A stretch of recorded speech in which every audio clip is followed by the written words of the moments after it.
Hello students, Pallav physics के amazing platform पे आपका स्वागत है। तो जेईई मेंस का जो एग्ज़ाम हुआ है रिसेंटली, उसके क्वेश्चन का डिस्कशन चल रहा है अभी। शिफ्ट 2 का क्वेश्चन थोड़ा देखेंगे आज। शिफ्ट 1 का ऑलरेडी अपलोडेड है, 11th क्लास का जो पोर्शन है वो। ये शिफ्ट 2 का अगेन जो 11th क्लास का क्वेश्चन आया हुआ है उसको फिर से हम लोग आज देखने वाले हैं। तो चलिए शुरू करते हैं। तो for a diatomic gas if gamma 1 equal to CP by CV, ये आपको पता ही होगा, ये फॉर्मूला बनता है गामा का। For rigid molecules and gamma 2 equal to CP by CV for another diatomic molecule having vibration, then gamma 1 gamma 2 में relation पूछा है। तो क्वेश्चन क्या कह रहा है? तो क्वेश्चन कह रहा है ये कि ये गामा 1 ये सीपी बाई सीवी है, किसके लिए? For rigid molecule. Rigid molecule कहने का मतलब क्या, ये समझ में आ रहा है? पहले इसका कहने का मतलब है नो वाइब्रेशन।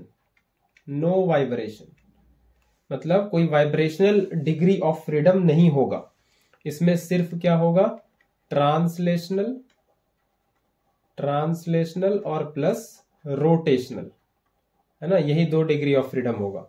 और ये डायएटॉमिक है। ये कैसा है? डायएटॉमिक। तो डायएटॉमिक के केस में 3 ट्रांसलेशनल प्लस 2 रोटेशनल यानी कि 5 डिग्री ऑफ फ्रीडम होगा, है ना। ठीक है। तो ये जो गामा 1 लिखा हुआ है ये और फॉर्मूला बनता है क्या? 1 प्लस 2 बाय एफ, यही फर्दर मॉडिफाई होके बन जाता है। तो ये बन जाएगा 1 प्लस 2 बाय 5 और ये बनेगा 7 बाय 5 और ये बनेगा 1.4। ठीक है, ये क्या बनेगा? 1.4। गामा टू की बात कर लें। गामा 2 ये अगेन सीपी बाय सीवी है, लेकिन ये किसके लिए है? ये है for diatomic molecule having vibration, है ना। ये हैविंग वाइब्रेशन, तो ये है for molecule diatomic molecule, diatomic molecules having vibration. ठीक है, ये जिसमें वाइब्रेशन है उसके लिए है हैविंग वाइब्रेशन। वाइब्रेशन है तो वाइब्रेशनल डिग्री ऑफ फ्रीडम भी आएगा, है ना। और वाइब्रेशन होगा तो ये आपको खुद से दिमाग में समझ आ जाना चाहिए। वाइब्रेशन है मतलब 2 डिग्री ऑफ फ्रीडम और बढ़ जाएगा। वाइब्रेशन कैसे होता है? ऑसिलेशन जब बहुत तेज हो जाता है तो उसी को वाइब्रेशन कहते हैं। तो ऑसिलेशन कैसे होता है? बैक एंड फोर्थ, है ना। बैक एंड फोर्थ, है ना, इधर इधर बैक एंड फोर्थ, आगे पीछे। तो 2 डायरेक्शन में मोशन और कंसिडर होगा नहीं। तो वाइब्रेशन जब आएगा तो अपने आप 2 डिग्री ऑफ फ्रीडम और एक्स्ट्रा बढ़ जाएगा, यानी कि 3 ट्रांसलेशनल, 2 रोटेशनल और 2 वाइब्रेशनल। तो ये हो जाएगा 7 डिग्री ऑफ फ्रीडम। ये इतना एफ का वैल्यू हो जाएगा। ठीक है, तो यहां से जब हम लोग लिखेंगे इसको 1 plus 2 by F, 1 plus 2 by 7 और ये होगा 9 बाई 7। तो ये बनेगा 7 1 जा 7 2 7 2 जा 14 और 1.28 या 1.3 इसको आप कह सकते हैं। तो बहुत क्लियरली यहां से दिख रहा है गामा 1 1.4 है और गामा 2 जो है ये 1.28 है। तो बहुत क्लियरली क्या दिख रहा है कि गामा 1 जो है ये बड़ा है गामा 2 से, है ना। 1.4 ये बड़ा है 1.28 से। तो डेफिनेटली गामा 1 बड़ा होगा। जब वाइब्रेशन नहीं है तब ज्यादा सीपी बाई सी गामा का वैल्यू आएगा सीपी बाई सीवी का। तो गामा 1 कहाँ बड़ा है? ये पहले वाले ऑप्शन में है ना, ये इधर मुड़ा हुआ है, ये गामा 1 ये बड़ा है ना। तो ए ऑप्शन सही है। ठीक है, ए ऑप्शन बिल्कुल सही है इसका। तो ए ऑप्शन जिसने मार्क किया वो बिल्कुल सही है। बाकी सोच लें क्या होने वाला है, मार्क्स कटने वाला है। तो सेकंड क्वेश्चन पे चलते हैं अब आगे। तो the displacement of a particle moving under the action of a force, ये दिया हुआ है और डिस्प्लेसमेंट इतना है d। तो find the value of b। ये इसमें एक अननोन मिसिंग वेरिएबल है। ये वेरिएबल है जिसका वैल्यू नहीं दिया हुआ b। इसको फाइंड करना है अगर work done by the force 0 है तो वर्क डन क्या होता है? ये होता है फोर्स डॉट डिस्प्लेसमेंट का डॉट प्रोडक्ट, और ये क्वेश्चन में दे रखा है कि ये 0 है। तो सीधा सीधा इसका डॉट प्रोडक्ट ले लेते हैं। 2i cap plus bj cap plus k cap और ये इधर i cap plus j cap plus k cap, ये 0। तो ये हो जाएगा 2i, ये पहले वाला, ये इससे मल्टीप्लाई होगा i डॉट आई 1 हो जाएगा, ये 2 हो जाएगा और बाकी के साथ 0 देगा, है ना, i dot J 0, i dot के 0, तो उसको नहीं लिख रहे। फिर ये b j वाला j के साथ देगा तो b डॉट 1, तो ये b बनेगा, प्लस ये k वाला k के साथ देगा तो 1 डॉट k डॉट के 1 और 1 ये 1 ही हो जाएगा। तो ये क्या बन रहा है, ये बन रहा है 2 + 1 3 प्लस b इक्वल्स टू 0, और ये बन रहा है b इक्वल्स टू -3। कितना आ जा रहा है, -3 आ जा रहा है, और -3 यहाँ पे दिख रहा है सी ऑप्शन में। ठीक है, तो -3 इसका सही आंसर है। ये एक काफी आसान सा क्वेश्चन कह सकते हैं, जेईई मेंस है। ठीक है, ये तीसरा question, the radius of a tube decrease from 2r to r in which ideal liquid is flowing at the same level if speed at left end, है ना, ये वाला इस एंड को लेफ्ट एंड क्या लेते हैं। इधर स्पीड दिया हुआ है कितना, 2 मीटर पर सेकेंड, इधर दिया हुआ है 2 मीटर पर सेकेंड, और स्पीड पूछा है अदर एंड, मतलब ये वाला इधर हो गया अदर एंड, तो इस एंड पे स्पीड पूछा है। रेडियस ये वाला रेडियस, ये रेडियस कह सकते हैं, ये 2r है ना, और इधर वाला रेडियस कितना है, ये r। ठीक है, तो ये घट गया रेडियस 2r से r, और इसमें आइडियल लिक्विड फ्लो कर रहा है ना, ये इसमें लिक्विड ऐसे फ्लो कर रहा है। ठीक है, ये इसमें लिक्विड फ्लो कर रहा है, तो स्पीड लेफ्ट एंड पे ये है और राइट एंड पे पूछा है। तो यहाँ पे आपको क्लिक कर गया होगा क्या होना है इसमें, ये एरिया ऑफ क्रॉस सेक्शन इधर 2r है और इधर r है, एरिया ऑफ क्रॉस सेक्शन आधा हो गया, है ना, इधर वेलोसिटी 2 है तो इधर वेलोसिटी क्या है पूछा है। तो ये लग रहा है ये फ्लूइड मैकेनिक्स का क्वेश्चन, थोड़ा इक्वेशन ऑफ कॉन्टिन्यूटी याद आ रहा है, रेट ऑफ फ्लो कांस्टेंट रहने वाला है ना, आइडियल फ्लोइंग फ्लूइड का रेट ऑफ फ्लो कांस्टेंट रहने वाला, ये तो है equation of continuity, equation of continuity, ये याद आ रहा है, रेट ऑफ फ्लोइंग फ्लूइड, है ना, rate of flowing fluid is constant. Rate कहने का मतलब ये होता है, रेट कहने का मतलब होता है, रेट ऑफ फ्लोइंग फ्लूइड कहने का मतलब होता है ये एरिया इनटू वेलोसिटी का प्रोडक्ट, है ना, एरिया इनटू वेलोसिटी का प्रोडक्ट, यही होता है rate of flow, area into velocity. ये क्या है, ये है एरिया इनटू वेलोसिटी, है ना। बेसिकली रेट ऑफ फ्लो का मतलब होता है, रेट ऑफ, इसको हम इधर लिखते हैं नेक्स्ट स्लाइड में, रेट ऑफ फ्लो का मतलब होता है, रेट ऑफ फ्लो का मतलब होता है volume of liquid, volume of liquid flowing per second, ये मीटर क्यूब पर सेकेंड, ये एक्चुअल मतलब है रेट ऑफ फ्लो का, है ना। तो रेट ऑफ फ्लो जो ये मैंने लिखा उधर अभी a इंटू वी के बराबर, इसको भी आप सॉल्व करें तो डायमेंशनली यही आ जाएगा, है ना, यूनिट वाइज यही आ जाएगा। एरिया कितना होता है, एरिया होता है मीटर का स्क्वायर, और वेलोसिटी कितना होता है, मीटर पर सेकेंड, तो ये बन गया मीटर क्यूब पर सेकेंड। तो a इंटू वी ये जो प्रोडक्ट है यही बता रहा है रेट ऑफ फ्लो, है ना। तो यही हम लोग यहाँ पे निकालेंगे, इस एंड पे जो रेट ऑफ फ्लो है वही इस एंड पे रहने वाला है ना। एरिया ऑफ क्रॉस सेक्शन इस एंड पे ज्यादा है 2r, तो यहाँ पे वेलोसिटी धीमा होगा 2 मीटर पर सेकेंड। यहाँ पे एरिया कम हो गया तो उसी प्रोडक्ट कांस्टेंट को मेंटेन करने के लिए यहाँ वेलोसिटी को बढ़ाना होगा, है ना, इस एंड पे। तो यहाँ से आप ऑप्शन को एलिमिनेट भी कर सकते हैं कि इधर 2 मीटर पर सेकेंड है और एरिया दूसरे एंड पे इधर वाले से कम हुआ है, तो वेलोसिटी को बढ़ना होगा। तो जो आंसर 2 से कम है या 2 के बराबर है वो तो नहीं होगा। तो सी ऑप्शन और ये B option 1 metre per second और 2 मीटर पर सेकेंड वाला तो पहले ही काट दें, है ना। एरिया क्रॉस सेक्शन कम हुआ है तो वेलोसिटी बढ़ेगा। अब या तो 4 हो सकता है या 8 हो सकता है, तो देख लेते हैं क्या होता है। तो पहले एंड पे a1 v1 और दूसरे एंड पे a2 v2 बराबर होगा क्योंकि av कांस्टेंट है। इधर एरिया कितना होगा, तो ये हो जाएगा पाई, है ना, circular cross section pi r square, तो 2r का होल स्क्वायर, और इधर वेलोसिटी है 2। इधर एरिया कितना होगा पाई आर स्क्वायर और इधर वेलोसिटी v, ये निकालना है। तो ये पाई से पाई कैंसिल हो जाएगा, आर स्क्वायर कैंसिल हो जाएगा, 2 का स्क्वायर 4 इंटू 2v, और ये आ जाएगा 8 मीटर पर सेकेंड v का वैल्यू, है ना। ये 8 मीटर पर सेकेंड आ जाएगा वेलोसिटी। ठीक है, ये आ रहा है, यही आएगा। तो 8 मीटर पर सेकेंड ये ऑप्शन डी हो जाने वाला है इस क्वेश्चन में, है ना। तो इधर से वेलोसिटी कितना हो जाएगा, 8 मीटर पर सेकेंड। ठीक है, तो एरिया ऑफ क्रॉस सेक्शन आधा हुआ तो वेलोसिटी 4 गुना बढ़ जाएगा, है ना। एरिया ऑफ क्रॉस सेक्शन, है ना, आधा हो गया लगभग, मतलब रेडियस आधा हो गया तो ये कितना वेलोसिटी बढ़ जाएगा, 4 गुना, है ना। ये 4 गुना वेलोसिटी बढ़ गया रेडियस जैसे ही आधा हुआ। 8 मीटर पर सेकेंड इसका सही आंसर ये आ जाएगा। ठीक है, आई होप ये क्लियर है। आगे बढ़ते हैं, क्वेश्चन नंबर 4 पे चलते हैं। ये रहा क्वेश्चन नंबर 4। तो a ball of mass 100 gram is thrown at speed 20 metre per second with an angle 60 degree with the horizontal. Now tell the decrease in kinetic energy from point of throwing to the point when it reaches to maximum height.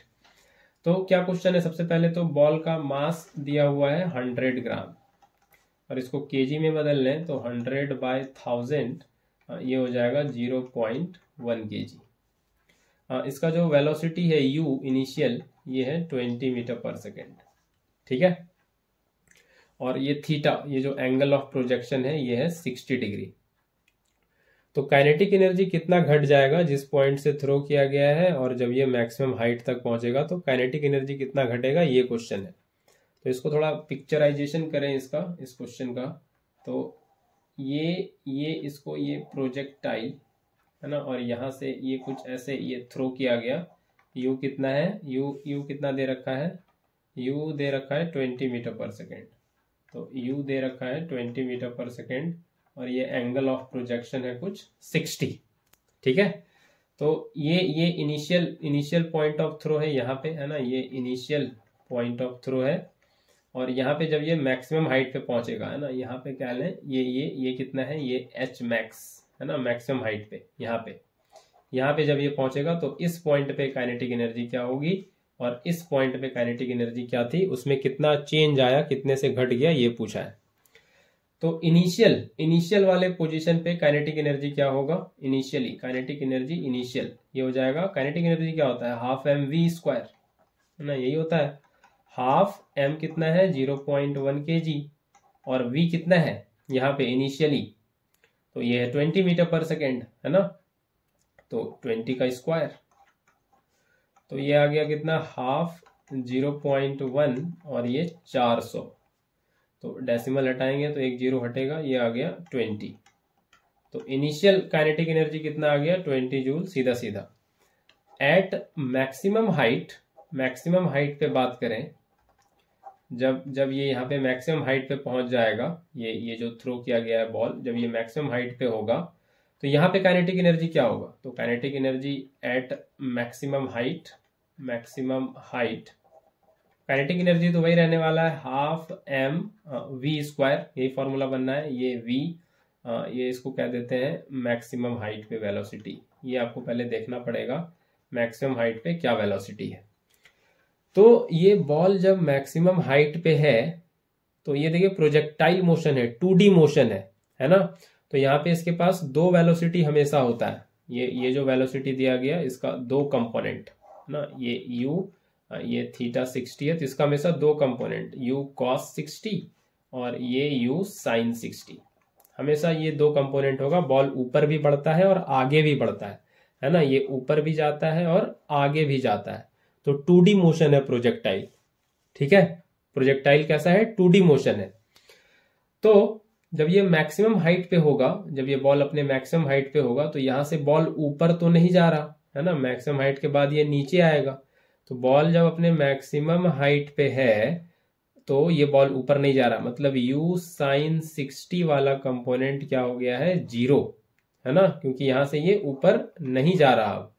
तो ये जो यहां से आगे बढ़ेगा, मतलब इस point पे मैक्सिमम हाइट पे, यहाँ पे इसके पास ये वर्टिकल डायरेक्शन में कोई वेलोसिटी नहीं होगा, है ना। यहाँ पे इसके पास सिर्फ u cos 60 होगा जो हॉरिजॉन्टल वेलोसिटी है और जो हमेशा कांस्टेंट ही होगा इस मोशन में, है ना, क्योंकि एक्स डायरेक्शन में हम लोग ये अजम्पशन लेके चलते हैं, कोई फ्रिक्शन नहीं है, कोई हॉरिजॉन्टल फोर्स वगैरह कुछ नहीं।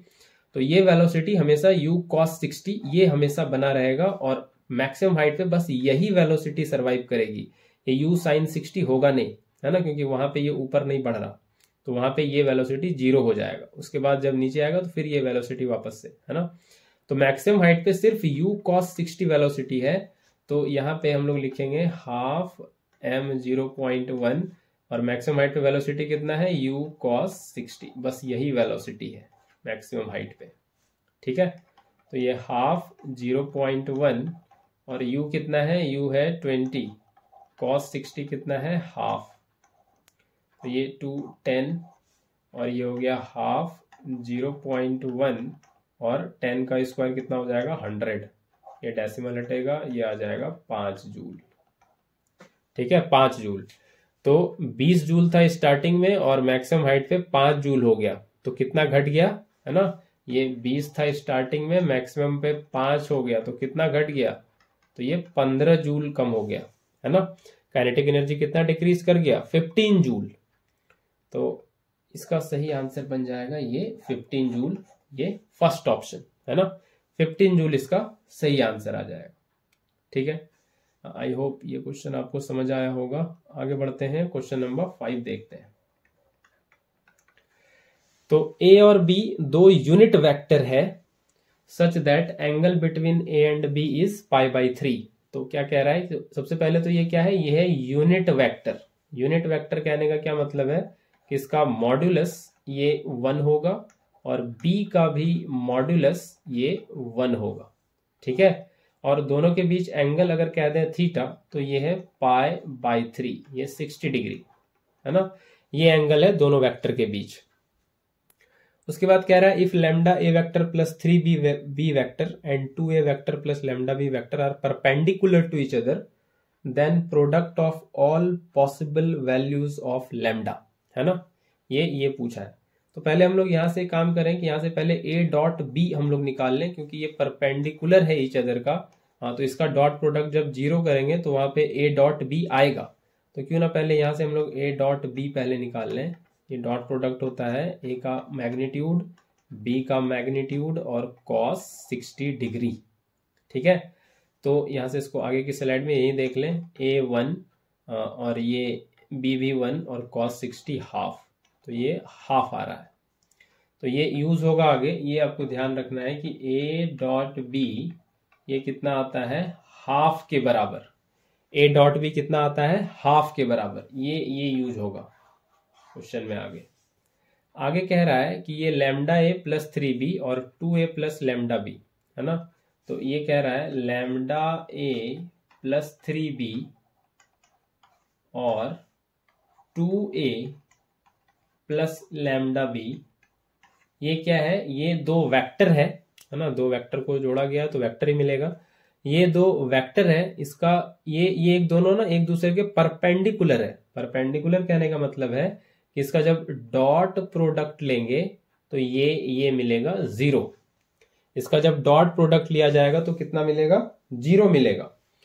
तो चलिए इसको अब सॉल्व कर लेते हैं आगे। तो लैम्डा ए और 2a पहले डॉट प्रोडक्ट करेंगे तो 2 लैम्डा और a डॉट ए क्या आ जाएगा, है ना, ये a डॉट ए, ये a स्क्वायर बनेगा। आगे लैम्डा स्क्वायर, है ना, ये लैम्डा और ये लैम्डा बी, लैम्डा स्क्वायर और ये बनेगा a डॉट बी। उसके बाद 3b और 2a, तो 3 2 जा 6 और b डॉट a। उसके बाद ये 3b और लैम्डा बी, तो 3 लैम्डा और b डॉट b, ये आ जाएगा 0, ठीक है। तो ये a डॉट a ये तो यूनिट वेक्टर है, a डॉट a स्क्वायर बनेगा और ये 1 हो जाएगा, है ना। ये lambda square a dot b कितना आया है हाफ, और ये 6 b डॉट a कितना आया है हाफ, और 3 लैम्डा और ये b डॉट b फिर से यूनिट वेक्टर है तो b स्क्वायर, ये बन जाएगा 1, ये 0 हो गया। तो ये 2 लैम्डा और 3 लैम्डा ये हो जाएगा 5 लैम्डा और ये लैम्डा स्क्वायर बाई 2 और ये 2 3 जा 6, ये बन जाएगा 3, ये इक्वल्स टू 0। तो इसको फर्दर आगे हम लोग सॉल्व करें तो ये एलसीएम लेके बनेगा 10 lambda plus lambda square plus 6 equals to 0, और इसको अरेंज करके लिखें lambda square plus 10 lambda plus 6 equals to 0। तो यहां से इसको कंपेयर करें, ये कुछ ऐसा बन गया है ax² plus bx plus c, है ना। a की जगह 1 है, b की जगह 10 है, c की जगह 6 है ना। और ये यहाँ पे x होता था रूट ऑफ द इक्वेशन, याद है, रूट्स ऑफ इक्वेशन, है ना। x क्या होता था, रूट देता था इक्वेशन का। और ये चीज हम लोग पढ़ रखे थे कि सम ऑफ रूट, ये क्या होता था, माइनस बी बाय ए। और ये प्रोडक्ट ऑफ रूट्स, ये क्या होता था, सी बाय ए, है ना। प्रोडक्ट ऑफ रूट्स ये क्या हो जाता था, सी बाय ए। ये पढ़ रखा है आपने, माइनस बी बाय ए सी बाय ए। तो वैसा ही कुछ क्वाड्रेटिक इक्वेशन बना है यहाँ पे। लैम्डा, यहाँ पे लैम्डा जो है ये रूट देगा, है ना। तो क्या क्या क्वेश्चन पूछा है, product of all possible values of lambda, है ना। तो product of all possible values of lambda, lambda यहाँ पे रूट है इक्वेशन का, इसका ऑल पॉसिबल वैल्यूज, है ना, उसका सारा प्रोडक्ट। तो एक तरह से लैम्डा रूट है और लैम्डा के सारे पॉसिबल वैल्यूज का प्रोडक्ट पूछा है। तो एक तरह से लैम्डा रूट है तो रूट का प्रोडक्ट पूछा है। तो प्रोडक्ट ऑफ रूट्स, ये क्या होता है, ये होता है सी बाय ए। तो c मेरा यहाँ पे 6 है और ये a 1 है, तो ये 6 हो जाएगा। तो क्वाड्रेटिक इक्वेशन है तो दो रूट बनेगा, है ना, एक लैम्डा 1 और एक लैम्डा 2, ये दो रूट बनेगा। तो यही दोनों प्रोडक्ट करके कितना आएगा, ये आ जाएगा 6, है ना। लैम्डा 1 लैम्डा 2 ये प्रोडक्ट करके 6 आ जाएगा, है ना, दो रूट बनेगा। क्वाड्रेटिक इक्वेशन है, क्यूबिक होता तो 3 रूट बनता, बाय क्वाड्रेटिक 4 बनता, है ना, इस तरह से। तो ये थोड़ा आपको बेसिक से ये आना चाहिए था क्वाड्रेटिक इक्वेशन। तो ये कितना आंसर हो जाएगा, ये हो जाएगा 6 आंसर हो जाएगा इसमें, ठीक है। आगे बढ़ते हैं, अगले क्वेश्चन की तरफ चलते हैं। ये है क्वेश्चन नंबर 6। तो ये डायमेंशन यूनिट एंड डायमेंशन का क्वेश्चन लग रहा है, एरर का क्वेश्चन लग रहा है ना, एरर से लग रहा है ये क्वेश्चन। मेजरमेंट दिया है वायर का, है ना। ये वायर को कुछ ऐसा मानते हैं, ये इस तरह से कुछ, ये वायर दिया हुआ है कुछ इस तरह से, है ना। इसका मास दिया हुआ है और एरर भी दिया हुआ है उसमें। रेडियस का लेंथ, रेडियस का मेजरमेंट दिया हुआ है और उसमें एरर भी दिया हुआ है। ये प्लस माइनस के बाद जो लिखा है दिस इज एरर, है ना। और लेंथ में भी एरर दिया हुआ है, ये इसका लेंथ, है ना। तो ये इसका लेंथ और ये इसका रेडियस, ये वाला रेडियस हो गया, और इसका मास जो भी है वो। तो पूछा है percentage error in the measurement of the density of the wire. तो वायर का डेंसिटी अगर d कह दें तो डेंसिटी होता है मास बाय वॉल्यूम। डेंसिटी तो ये होता है मास यूनिट वॉल्यूम में कितना है ना। तो ठीक है, तो ये मास तो ठीक है, ये मास तो ठीक है। वॉल्यूम क्या लिखेंगे, है ना, यहाँ पे वॉल्यूम क्या लिखेंगे। तो ये वायर कैसा होता है, ऐसा ही क्रॉस सेक्शन होता है सर्कुलर, और इसमें ये लेंथ होता है तो कुछ सिलिंड्रिकल दिखता है वायर, है ना। कैसा दिखता है, सिलिंड्रिकल। और सिलेंडर का वॉल्यूम होता है पाई आर स्क्वायर एच। तो मेरे पास पाई आर स्क्वायर तो है, एच की जगह एल है ना। ये लेंथ ही है, हाइट, है ना। तो ये पाई आर स्क्वायर एल है मेरे पास। तो यहाँ पे हम लोग का बन जाएगा क्या, ये बन जाएगा पाई आर स्क्वायर और ये बनेगा एल, है ना। ये बन जाएगा volume, pi r square L, ये बन जाएगा वॉल्यूम। तो यहाँ पे हम लोग अब ये काम कर लेते हैं क्या, यहाँ पे हम लोग अब एरर निकाल लेते हैं डेंसिटी में, परसेंटेज एरर। तो ये ऐसे निकलेगा कुछ, ये डेल्टा डी बाय डी, है ना। और 100% तो कर ही लेंगे परसेंटेज के लिए, ये 100% परसेंटेज एरर। और इधर है मास, तो ये हो जाएगा डेल्टा एम बाय एम, है ना, ये परसेंटेज एरर। और इधर क्या था, इधर था नीचे था, है ना, ये मास तो ऊपर हो गया और नीचे था पाई आर स्क्वायर एल। तो ये पाई तो कांस्टेंट है, इसको हटाते हैं, है ना, इसको छोड़ते हैं, आर स्क्वायर, तो ये क्या बनेगा 2 आगे आ जाता है, और ये delta r by r plus delta L by L. ये आपने यूनिट एंड डायमेंशन में एरर के केस में पढ़ रखा है, ये बताने की मुझे जरूरत है नहीं, ये एरर में सीखते हैं इसको इस तरह से। तो डेल्टा एम कितना दे रखा है, ये दे रखा है 0.03 बाय 0.60, ठीक है, ये 0.60। किसी को लग रहा है पाई क्या हुआ, पाई कांस्टेंट है ना, उसको ड्रॉप करते हैं, ठीक है। तो 2 delta r by r, delta r क्या है 0.01, 0.01 बाय 0.50, और डेल्टा एल कितना है, ये है 0.05 बाय 10, ये है 0.05 बाय 10। तो बस इसको सॉल्व करना है, तो ये कितना हो जाएगा सॉल्व करके, ये 0.003 था, है ना, 0.003 था, ठीक है। तो ये डेसिमल हटेगा, ऊपर 100 जाएगा, ये डेसिमल हटेगा, नीचे 1000 आएगा, 2 0 कैंसिल होगा, तो 3 2 जा 6, ये बनेगा 3/200। ये डेसिमल हटेगा, और ये बन जाएगा 2/50, है ना, और ये डेसिमल हटेगा, ये नीचे 1000, ये बन जाएगा 1/200, ठीक है, ये इस तरह से। और ये एलसीएम ले लेते हैं, 200 ये हो गया 3, ये हो जाएगा कितना 4, 4 2 जा 8, और ये 1, तो ये हो गया कितना 12/200, है ना। और इसको लास्ट में, है ना, इसको शुरू में ही कर लेना चाहिए था, इंटू 100%, है ना, ये बार बार कैरी नहीं कर रहे, ये समझ रहे हैं आप, इसको डायरेक्टली 100% यहाँ ले रहे हैं, ठीक है। तो ये अप्रोक्सीमेटली जो आ जा रहा है 6% के आसपास। ऑप्शन में क्या है, ऑप्शन में 2 4 3 5 है, तो 5% को ही कर लेंगे, है ना, 5% को ही करके लेके चलेंगे, ठीक है। तो 5% ही सही हो जाना चाहिए, है ना, 5% के आसपास आ रहा है, ठीक है, ये 5%, हाँ ठीक है, बिल्कुल बिल्कुल बिल्कुल, 8 3 11 12, 12/200, है ना, तो ये 5% ठीक है, 5% के आसपास, ये 2 0 कटेगा, 2 6 जा 12, तो ये 6% लगभग, है ना। तो ऑप्शन में 5% दिया हुआ है, तो 5 के आसपास इसको लेके चलेंगे, ठीक है। सारा सही है, हाँ बिल्कुल ठीक है, ठीक है, हाँ बिल्कुल ठीक है, बिल्कुल ठीक है, हाँ ठीक है, बिल्कुल, हाँ कोई दिक्कत नहीं है, ये 5% लेके ही चलें, है ना, ये इसको लेके चलते हैं, ठीक है। तो यही आ जाएगा इसमें, है ना, यही आंसर इसमें आ जाने वाला है, ठीक है, ये सब कुछ ठीक है। हाँ तो आगे बढ़ जाते हैं, अगले क्वेश्चन पे चलते हैं, और क्वेश्चन नंबर 6 हो गया ना, क्वेश्चन नंबर 6 हो गया क्या, हाँ 6 हो गया, तो एरर वाला ही था। क्वेश्चन नंबर 7 देखते हैं।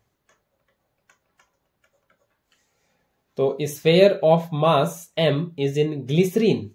The density of glycerine is half of the sphere. After some time, sphere moves down with constant velocity. Then what is viscous force?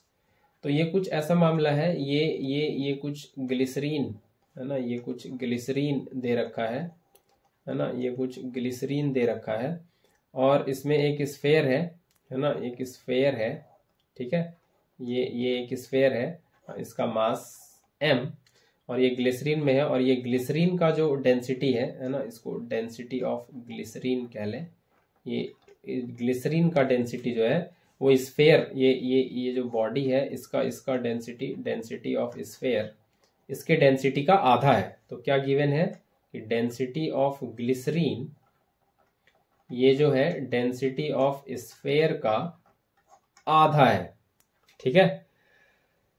तो क्वेश्चन ये पूछा है कि ये जो स्फेयर है, ये इस ग्लिसरीन में गिरते गिरते जब कांस्टेंट वेलोसिटी अटेन कर लेता है ना, कैसा वेलोसिटी, कांस्टेंट, तो ये जब इसमें मूव करना स्टार्ट किया होगा तब से इस पे, है ना, अपथ्रस्ट भी लग रहा है, अपथ्रस्ट तो डूबते साथ ही लग रहा है, और जब ये मूव करना स्टार्ट किया तब इस पे विस्कस फोर्स भी लग रहा है ना, वो जो फ्रिक्शन फोर्स होता है लिक्विड में, स्टोक्स थ्योरम वगैरह पढ़ रखा है आपने।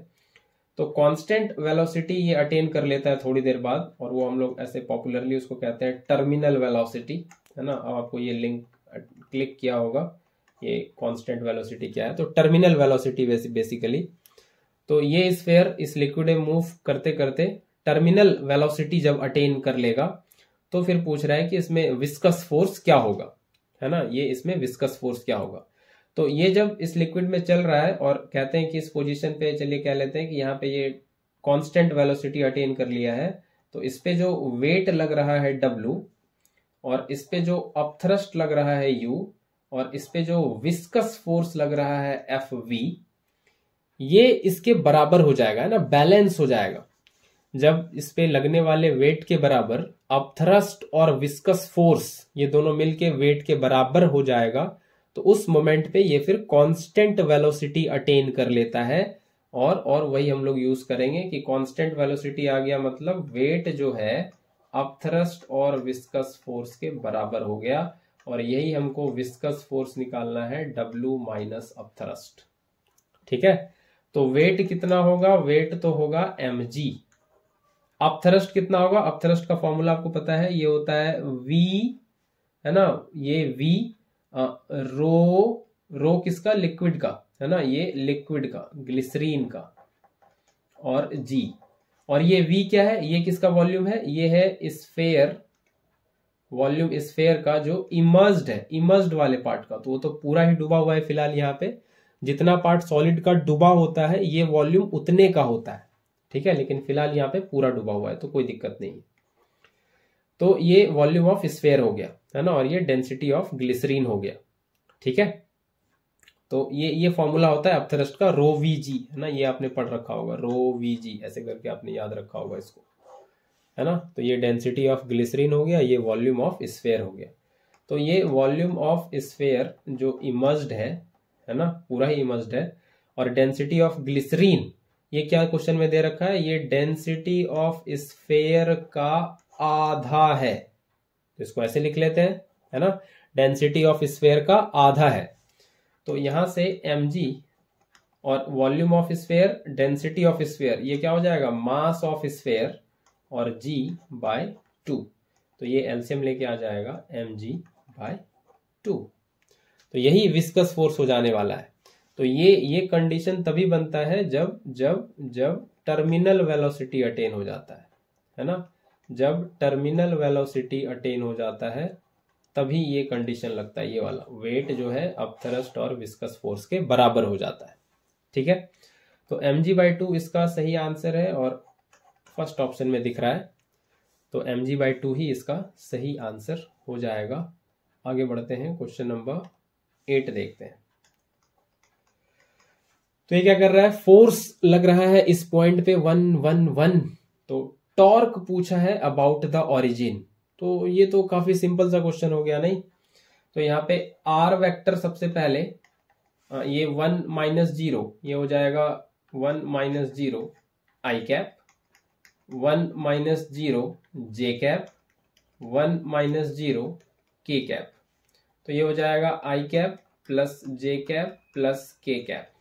तो ये पहले आर निकल गया, है ना, रेडियस वेक्टर, रेडियस वेक्टर ना कहें, मतलब वो डिस्टेंस जो है ना, जो फोर्स लग रहा है उसका परपेंडिकुलर डिस्टेंस, है ना, तो ये यहाँ पे ये आर वेक्टर हो गया ये।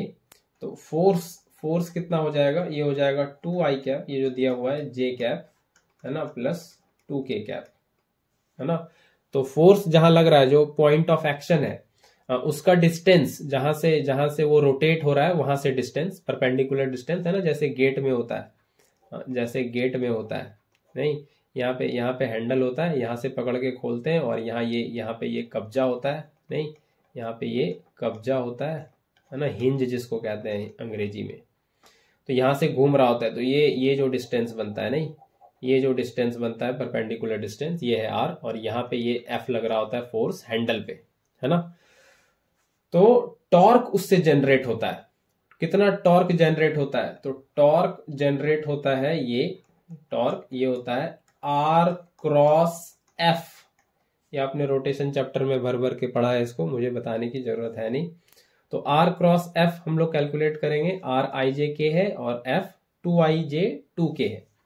तो काफी सिंपल सा काम करना है, क्या टॉर्क हो जाएगा, वो क्रॉस प्रोडक्ट है तो ये डिटर्मिनेंट वाले मेथड से करेंगे, आई जे के, तो आर है 111 और एफ है 212, तो ये हो जाएगा कितना आई, और ये हो जाएगा 2 माइनस 1, है ना, यहां से इसको मल्टीप्लाई करते हैं, फिर माइनस इसको, फिर यहाँ पे माइनस जे ये वाला, तो ये हो जाएगा 1 इंटू टू, 1 इंटू टू 2 और माइनस 2 इंटू 1 2, फिर प्लस के हो जाएगा 1 माइनस 2, तो ये हो जाएगा आई कैप, 2 में 1 जाएगा 1 और ये तो 0 ही हो गया, 0 जे कैप और 1 में 2 जाएगा माइनस के कैप, तो ये आ रहा है आई माइनस के कैप।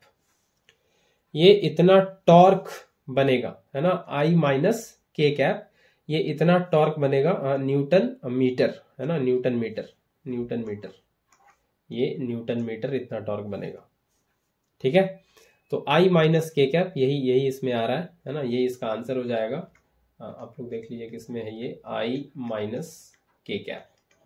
ठीक है, तो ये टॉर्क इसमें बनने वाला है। बहुत बढ़िया, r cross F determinant method से निकाल लेना है। अगला क्वेश्चन देखते हैं, क्वेश्चन नंबर 9। तो क्वेश्चन नंबर 9 तो काफी सिंपल है, ये डायमेंशनल फॉर्मूला पूछा हुआ है। ठीक है, तो यूनिट एंड डायमेंशन चैप्टर का काम करना है इसमें। तो क्या क्या दे रखा है, कैपेसिटेंस का डायमेंशन निकालना है। किसका डायमेंशन निकालना है, ये कैपेसिटेंस का डायमेंशन निकालना है। तो कैपेसिटेंस आप किस फॉर्मूले में देखते हैं, तो यहां से ये दिखता है Q equal to C V, ये दिखता है कैपेसिटेंस में। तो यहां से C ये क्या बन जाएगा, Q बाय V। ये V क्या है, यहाँ पे V है वोल्टेज, है ना, V क्या है वोल्टेज, और Q क्या है, Q है चार्ज। ठीक है, Q क्या है, चार्ज, है ना। तो Q equal to C V, ये फॉर्मूला तो बनता है। यहां पे क्वेश्चन में दे रखा है कि किस टर्म्स में एक्सप्रेस करना है, तो मास में, लेंथ में, टाइम में और चार्ज में। यहाँ पे C को चार्ज से दिखाया है ना। तो हम लोग एक काम करेंगे, इसको ऐसे लिखना सही रहेगा, नहीं तो उससे कंफ्यूजन हो जाएगा। कैपेसिटेंस इक्वल टू लिखते हैं Q बाई वी, ये सही रहेगा, है ना। Capacitance equal to Q by V, ये सही रहेगा। और Q का तो ठीक है, पता है चार्ज है, ये C ले लेंगे डायरेक्ट, है ना, C यहां से ले लेंगे डायरेक्ट। वोल्टेज का देखना पड़ेगा, तो वोल्टेज क्या होता है, वर्क W बाई क्यू, है ना, W बाई चार्ज।